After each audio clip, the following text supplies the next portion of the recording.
I'm going to move on to the standards and regulation aspect of this presentation at this stage. So what's the problem with software updates? Well, the problem is that a very large chunk of consumers have never performed firmware updates on their smart devices. So even if you have the ability for users to do this, the likelihood is that they won't. So when you have a situation where you have estimated billions of devices already on the market with this major market failure, it's expected, from a law and policy point of view, that regulation will follow. And sure enough, it has. So the foundational document, and one that we will keep referring to during this session, is this ETSI Standard EN 303645 on consumer IoT cybersecurity. I'll unpack some of the details in a bit. But the key point here is that that technical standard, which is of course voluntary, you're not required to follow it, but it is providing the blueprint, if you will, for regulatory interventions, whether they're at the sort of advisory guidance type of level in, say, Australia, or at the harder regulation level. We've got two quite late stage proposals in the United States, California and Oregon, and the UK government has just published proposals, requests for comment on smart product cybersecurity, and that is very much based on the ETSI standard. There's also a whole host of guidance. I've mentioned the IOTSF quick guides. There's also some very handy best practice guides. ENISA, the European Union's cybersecurity agency, is also publishing in this area, as are the US cybersecurity agencies. The UK has published last year, DCMS, the Department for Digital, Culture, Media and Sport, published a code of practice for consumer IoT security. And as I mentioned, Australia has a draft code of practice in the works. So what is this ETSI standard? What does it say? It's the first of its kind, really. And it's at this stage, it's bringing together current best practice to really find a baseline on which to build.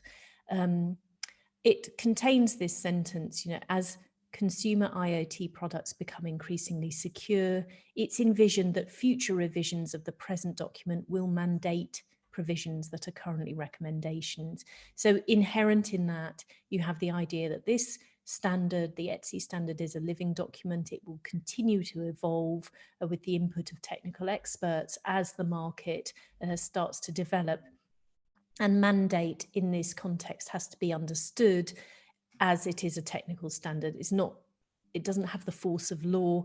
It is there for technical people.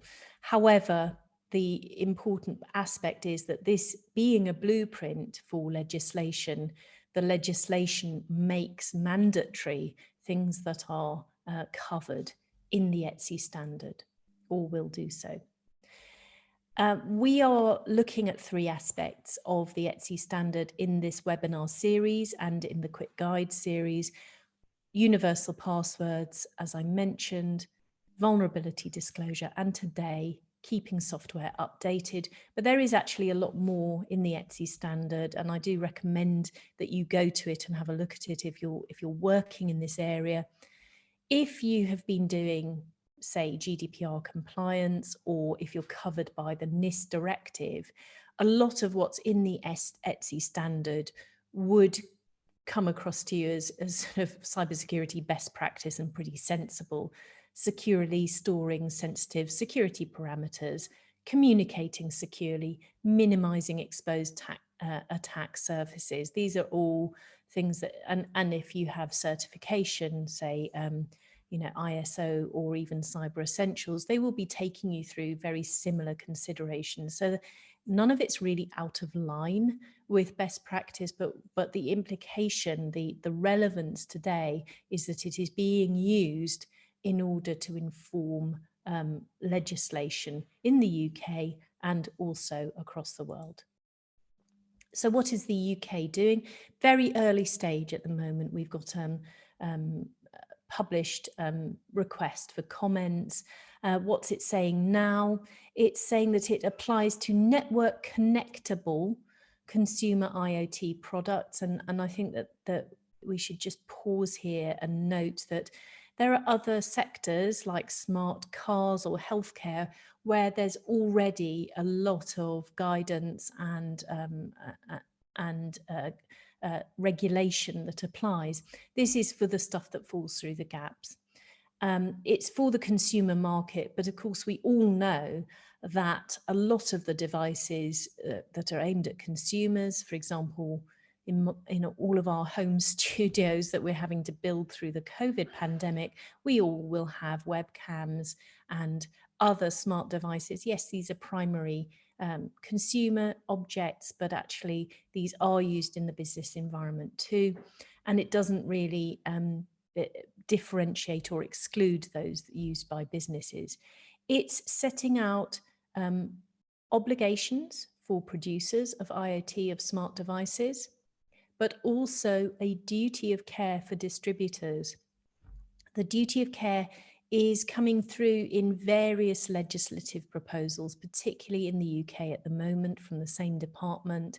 It's a concept that comes back to tort law, the laws of negligence in the United Kingdom and in other countries that use the common law. And it's a concept that even if you don't have a direct contractual relationship with the user, you still nevertheless have some kind of duty to keep people safe. And that is reflected in the legislation. So the real crunch comes that if you don't comply with the legislative obligations, then your products should not be supplied or made available to consumers on the UK market. So really a ban of products that are not compliant. And then there's a whole host of sanctions that could also apply as well as the product ban. And those are the usual array that you see, from warnings up to fines and up to potentially turnover-based fines or criminal sanctions for directors. Now, the sanctions have not yet been fixed, but it is clear that the UK government is considering a wide range of sanctions, which are starting to become familiar across the territory, across the technology space, from things like our privacy laws, general data protection, and so on. There are also obligations, which is very important for software security, obligations for transparency on how long the product will receive software updates, defining a minimum amount of time. This has to be published, clear, accessible, transparent. It sounds easy to do, and I think with Michael we will consider some of the challenges to manufacturers of understanding and guessing how long a product is going to live in the environment. So why do this? I hope, for many of you who are coming from a cybersecurity research background, this should be fairly straightforward. It's, providing the ability to update is a key mechanism in resolving vulnerability or bug fixing. And without that, the security of the product is going to decrease over time. And of course, if you don't support security updates, then you've got risks to users, to data, of course.